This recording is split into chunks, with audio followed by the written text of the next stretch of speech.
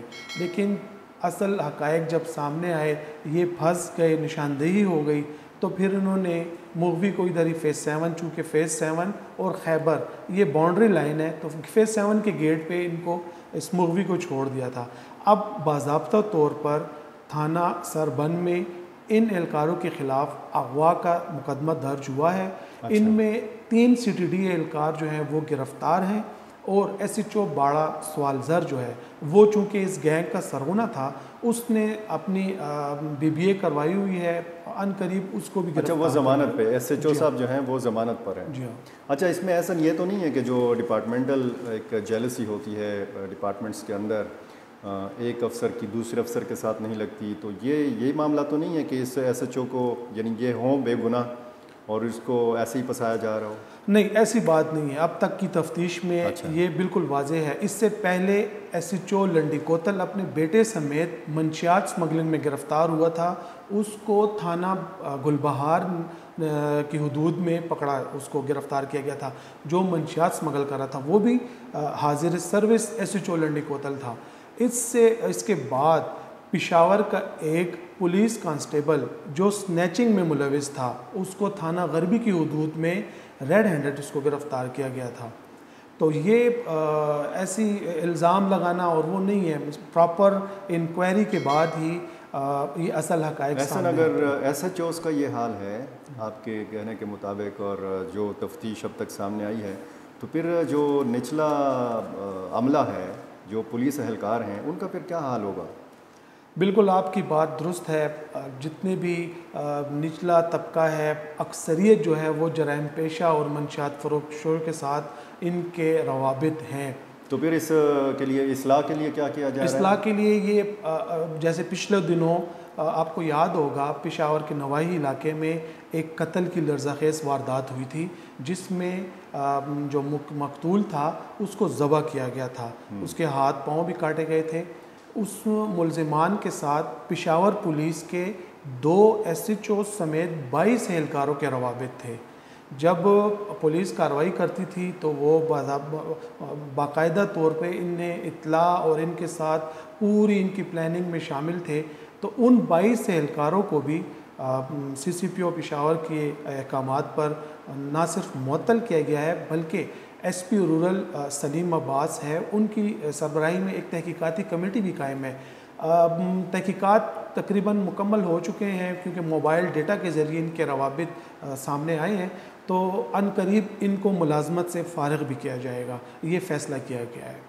اچھا، اور منشیات کے جو اڈے چل رہے ہیں، ہم تو اخبارات میں دیکھتے ہیں، خبریں بھی چھپتی ہیں، تصاویر بھی چھپتی ہیں کہ جی گاڑی کے خفیہ خانوں سے اتنا جو ہے منشیات برآمد ہو گئی، یا کسی اور جگہ پہ اتنی منشیات برآمد ہو گئی.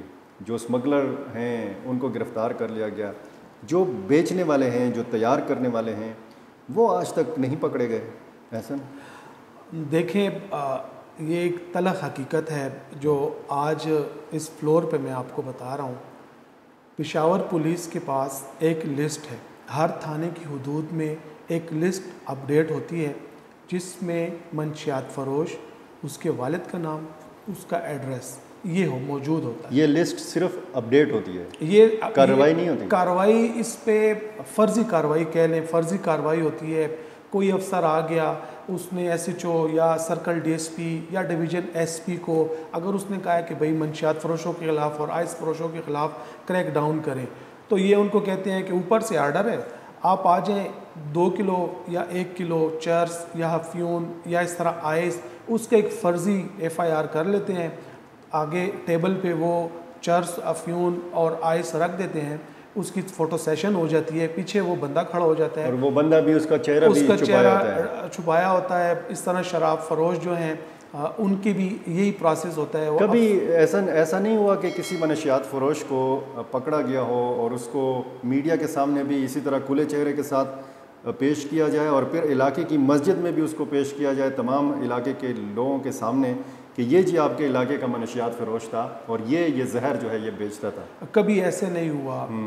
چونکہ پولیس کہتی ہے وہ ہماری اکثر جو اس نالت میں مبتلا ہوتے ہیں، یہ جو بیچتے ہیں، اکثر ہماری ان سے بات ہوتی ہے، وہ یہی کہتے ہیں کہ میں یہ دھندا چھوڑنا چاہتا ہوں، لیکن پولیس کہتی ہے کہ نہیں، یہ تم کرو اور ہمیں پیسے دو. مہینے کے ان کے ساتھ انہوں نے وہ کیا ہوتا ہے جسے ماہواری کہتے ہیں. بس ہر ایس ایچ او نے اپنا کار خاص چھوڑا ہوا ہے، وہ جاتے ہیں، مہینہ پورا ہوتا ہے، ان کو پیسے مل جاتے ہیں اور ان کے خلاف پھر فرضی کارروائیاں ہوتی ہیں، فرضی ایف آئی آرز ہوتی ہیں. ان سے جب منشیات فروش پکڑا جائے، اس کے پاس اگر کچھ بھی نہ ہو تو 1 کلو چرس تو پولیس کے پاس لازمی ہوتی ہے، جو اس کے اوپر ڈال کے اور ایف آئی آر کر کے اس کو جیل بھیج دیتی ہے. یہ جو ایسن اوپر سطح کے افسر ہیں، D S P, S P rank کے یا اس سے بھی اوپر جو افسر ہیں، ان کو بھی پتہ ہوتا ہے کہ جی ہمارے ایس ایچ اوز کیا کر رہے ہیں؟ بالکل پتہ ہوتا ہے. جب پولیس افیسر ہے، اوپر لیول کے ہیں، ان کے اپنی ایک ٹیم ہے. انہوں نے ابھی آئی جی خیبر پختونخوا نے نیٹ کے نام سے ایک منشیات کے خلاف ایک ٹیم بنائی ہے، پشاور سمیت پورے صوبے میں. تو وہ نیٹ جو ہے انسداد منشیات کے خلاف یہ ایک ٹیم بنی ہوئی ہے، جس میں خصوصی ٹیم ہے.